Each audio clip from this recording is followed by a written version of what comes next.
Okay, so in this video we're going to take a look at the proposed 100% property tax that's due to be charged for non-EU home buyers over here in Spain, but also why I think that it's not going to go ahead either. But first I'm going to introduce you to my neighbourhood over here in Mallorca. I've been living over here in Cala Mayor, which is on the west side of Palma, for the past 14 or so years. I've been living here in Mallorca for the past 20, and my goodness, I've seen some radical changes over here in terms of property purchase and rental prices over here too. Now, I'm hopefully going to have some more content coming out on the channel all about living over here in Mallorca, so consider subscribing to the channel if you haven't done so already. Now, if you've been following the channel, you will remember last summer that the anti-tourism saturation protest that took place in Palma, well, the underlying theme from that, and the overriding theme in those protests, was the fact that there just isn't any affordable housing over here for the people living here on the island and working here on the island. And I just want to make the point as well, I am a Spanish resident.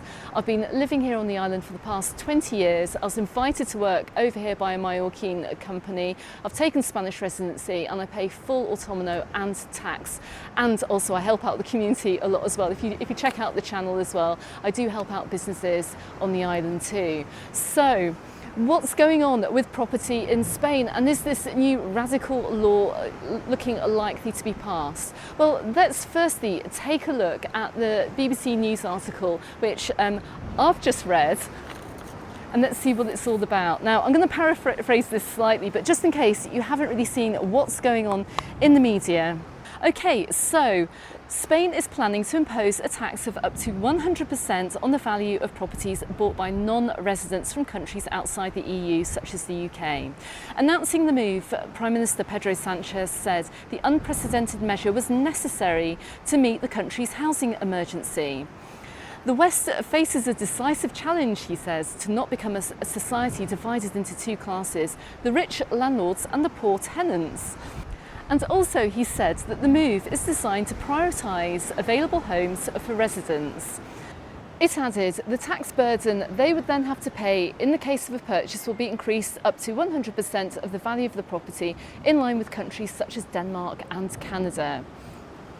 The Spanish government said the proposal would be finalised after careful study. Okay, so what does this actually really mean? Well, for a start, this is all a proposal and it has to get through government. And anyone, I don't want to make this all about Spanish politics, but anyone who knows anything about the Spanish government over here in Spain, they are a minority government and they do find it very hard to actually get things through a parliament as well. So this measure has already faced fierce opposition.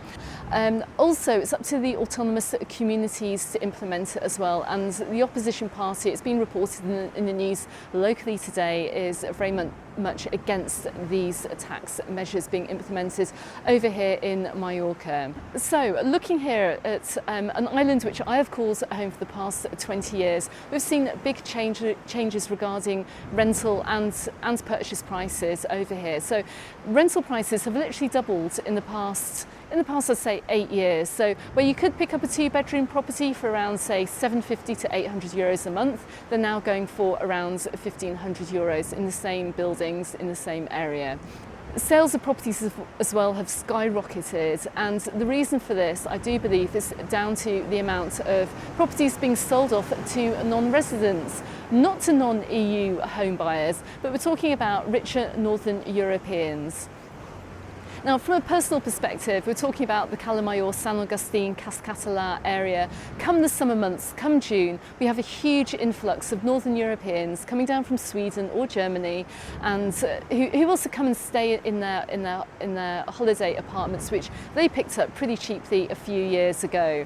What does that mean for us locals here? It means that it's absolutely impossible to find anywhere to rent, and demand really is outstripping supply. So if you go onto any rental site, you're going to find there's literally hardly anything to rent. Most rentals are done very, very quickly. As soon as they're advertised, they go, and people are paying crazy prices. We're finding now that if anyone is renting a 2 or 3 bedroom apartment, those rooms are also being subletted too. So the person renting it can then afford the rental, and you're finding more and more people are sharing, which is probably going on in other places in the world too, because it's not just here in Mallorca that is suffering from a housing crisis. Now, Pedro Sanchez did also mention some other benefits for landlords who are renting out their properties, including some kind of like tax breaks as well. Whether this goes ahead, who knows. But one thing I will say as well before anyone jumps on my back about it is that many of the local landlords, and we're talking about Mallorquin landlords here,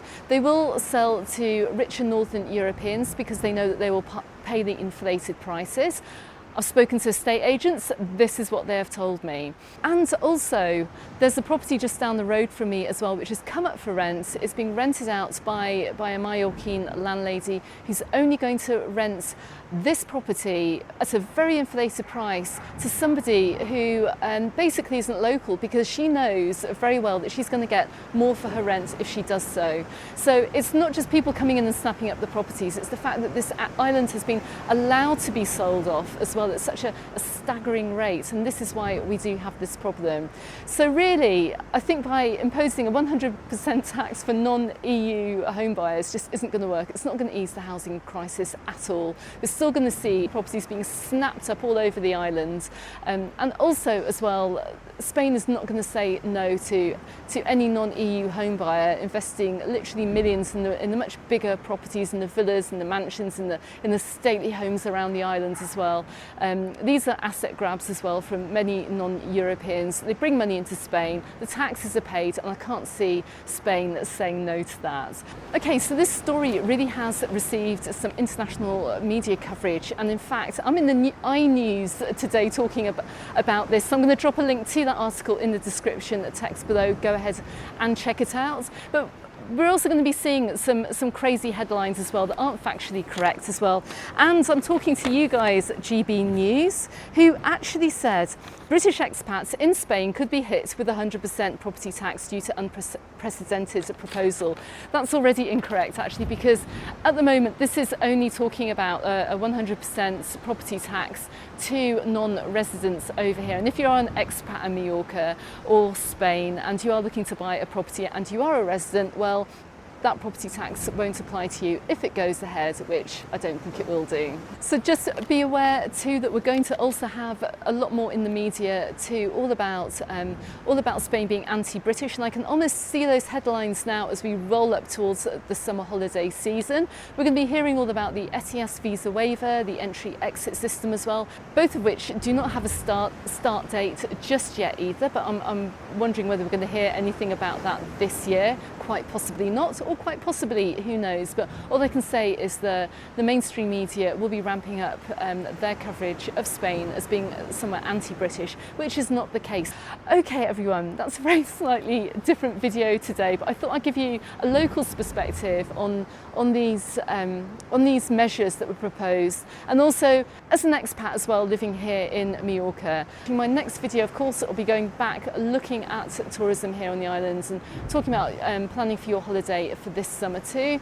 We're going to be talking about tourism protests as well in future videos, because I've had a lot of questions about that. We've had questions on the Facebook group too about it, so I see a video coming up about that soon too. In the meantime, don't forget you can find me on the Facebook group and on my Instagram, also called Mallorca Under the Sun. I'm going to drop a couple of videos both here and here on YouTube as well, which you may also find interesting. But in the meantime, and from over here in Cala Mayor, I look forward to seeing you on the next video. Goodbye for now.